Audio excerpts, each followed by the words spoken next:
Well, that's it from us on Outside Source. If you're watching in North America, it's World News America next, with much more on James Comey's testimony before Congress. But if you're watching on the BBC News channel here in the UK or elsewhere around the world, we're handing over to David Dimbleby in the BBC Elections studio. The polls are minutes away from closing in the UK's general election, and we're about to find out the results of the exit poll. I'll let David pick up the coverage.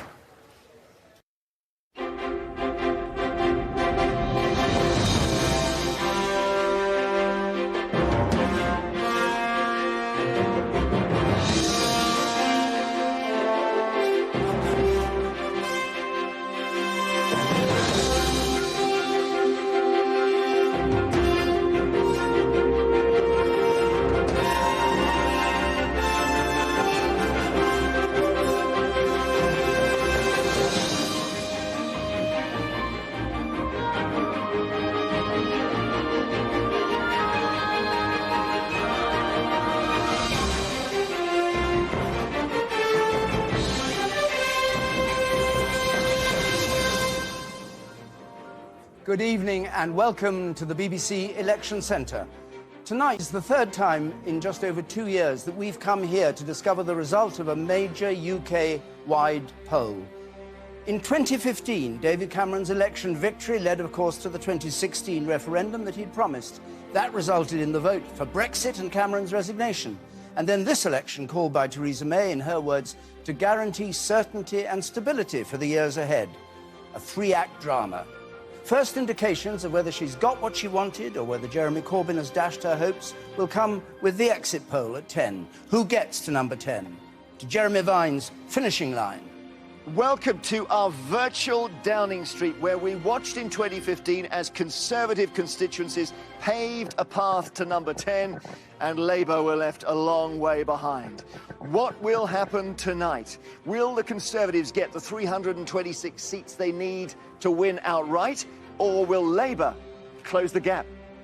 Earlier today, the party leaders, as ever, were filmed casting their votes, just as nearly 47 million of us had the right to do. And the first actual result will help confirm or cast doubt on this exit poll. In the race to be first to deliver, it's Newcastle and Sunderland going head-to-head. And Sophie Raworth is in Sunderland. These are some of the 86 formers who are poised to grab the ballot boxes the minute they're brought in here, and they will run them here so the votes can be counted. Houghton and Sunderland South has been the first to declare since 1992, but this year they have competition. Newcastle is after their crown. Can they do it? We should know in about 45 minutes' time. Our team here in the election centre are going to be gathering, of course, all the results as they come in, analysing individual contests, updating our prediction. And Emily Matlis is able to look at each of the 650 individual constituencies and delve deep into their political makeup.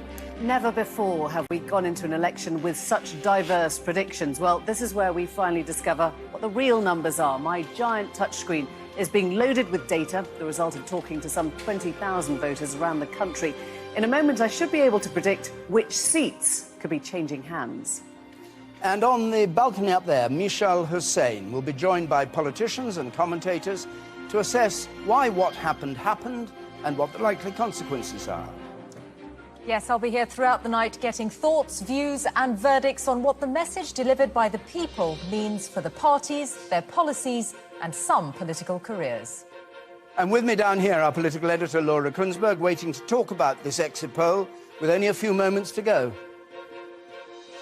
There are just over 20 seconds to go till Big Ben strikes 10. Then I'll be able to reveal the results of the BBC, ITV and Sky joint poll. Over 30,000 people, 144 polling stations were questioned today, and by the magic of psephology, we're able to predict what we think has happened tonight. And what we're saying is the Conservatives are the largest party. Note, they don't have an overall majority at this stage. 314 for the Conservatives, that's down 17. 266 for Labour, that's up 34. The SNP, the Scottish National Party, 34, down 22. Treat that figure with a bit of caution for technical reasons about the exit poll, which I don't need to explain right now. The Liberal Democrats on 14, up 6, and the smaller parties, Plaid Cymru stays on 3, the Greens on 1, none for UKIP, and the others 18. Well, the Prime Minister called this election because she wanted, as she put it, certainty and stability. And this doesn't seem, at this stage, to